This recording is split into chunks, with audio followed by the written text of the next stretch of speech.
Welcome to Reporter's Notebook, where we talk to the Washington Examiner's top journalists about the stories breaking on their beats. I'm Jim Antle, and I'm joined today by defense reporter Mike Brest. Mike, Defense Secretary Pete Hegseth was on the Hill this week. Got a chilly reception in some circles. What were some of the conflicts about? So one of the primary conflicts, and the reason he was on the Hill to begin with, was to discuss the fiscal year 2026 defense budget.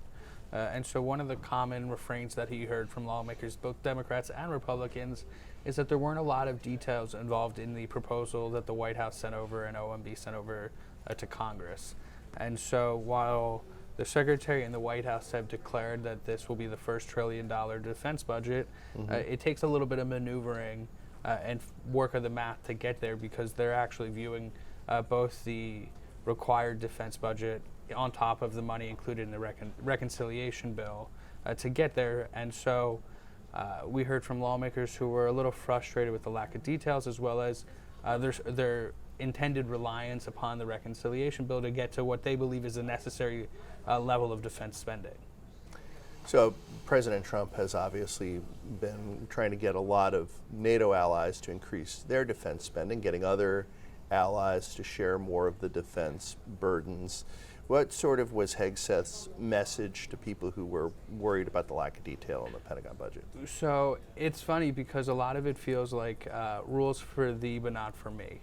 And so the White House and the Secretary have said they want to see NATO allies reach 5% of GDP for defense spending. Right. And that's a significant amount. That's a lot. The current NATO requirement is 2%. We're hearing that every country will, for the first time ever, make that marker this year. And so even though it's 2%, we're talking about an increase that is expected to be announced later this month to 5% as a lofty goal to be achieved over time.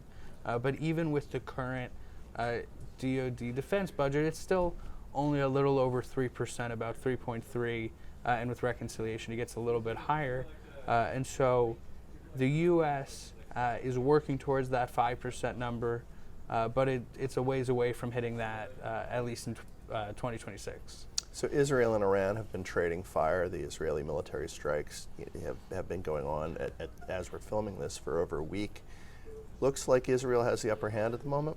So at this point, you're exactly right. Israel has a lot going in its favor in its war against Iran. Primarily, it had the element of surprise in launching the attack and the effectiveness of its initial strikes.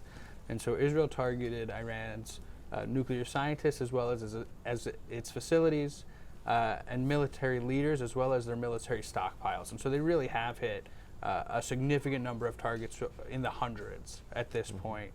And so Iran has responded in turn by firing significant numbers of ballistic missiles. The number we've heard most recently from the IDF is about 400 ballistic missiles fired at Israel. And so Israel has really strong air defense systems. The problem is they're not 100% effective.